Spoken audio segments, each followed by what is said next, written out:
நேற்றுலேருந்து உங்கள் மனநிலை எப்படின்னு சொல்லுங்கள். ஒரு 2 வரியில் ஐயா பேசியிருக்காங்க. இப்போ திருமணமாகி எத்தனை வருஷம் ஆச்சு? 9 வருஷம் குழந்தை இல்லை. அதுக்காக பல வைத்தியம் பார்த்துருக்கீங்க, ஒரு முன்னேற்றம் இல்லை.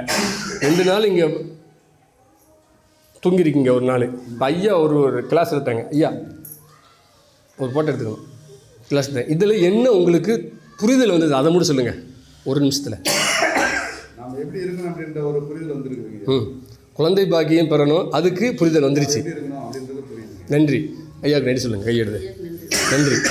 சரி, குழந்தை கிடைச்சிருச்சு, அடுத்து என்ன செய்வீங்க? நீங்களும் இந்த வாழ்வியலை மக்களுக்கு கொண்டு செல்லணும். இது வைராகியத்தோடு இருப்பேன்னு உறுதிமொழி கொடுங்க. இயற்கை இந்தியாவினுடைய சொல்லுங்கள். சிவ நடேசன் ஐயா அவர் சிவனுடைய அவதாரம், சிவனுடைய அவதாரம். நடேசன் ஐயா சாதாரண நடேசன், சின்ன ஐயா நடேசனாலும் சிவ நடேசன். நாங்கள் சிவ நடேசன் பேர் வச்சுருக்கேன். நாங்கள் ஐயாவுடைய ஆசியோடு இந்த பிறவியில் குடும்ப வாழ்க்கையில் தேவையான எல்லா புத்திர செல்வங்களையும் பெற்று பொருள் துறையில் நிறைய பெற்று இந்த நான் பெற்ற இந்த இன்பத்தை, எல்லா வகையான இன்பத்தை உலக மக்கள் அனைவருக்கும் நாம் கொண்டு சொல்வோம். அப்படி உறுதி எடுத்துக்கோங்க. சொல்லுங்கள் ஐயா, சொல்லுங்கள். எல்லா வகையான ஐயா சொன்ன எங்களுக்கு கற்பித்த அனைத்தையும் மக்களுக்கு இன்னும் குறிப்பிட்டு மேலும் கொண்டு வரும் ஐயா. தமிழ் பாரம்பரியத்தினுடைய சொல்லுங்கள்.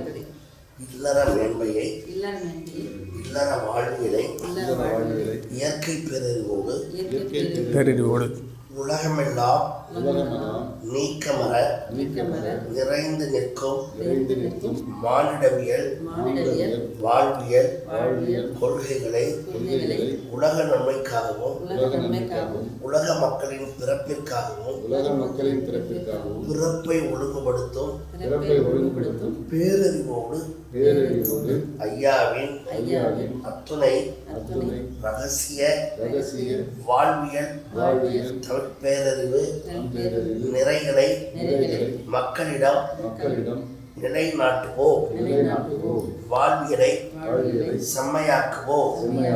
பிறப்பை ஒழுங்குபடுத்தி பேரின்ப வாழ்வியலை மனித வாழ்வியலை இணைப்போம்.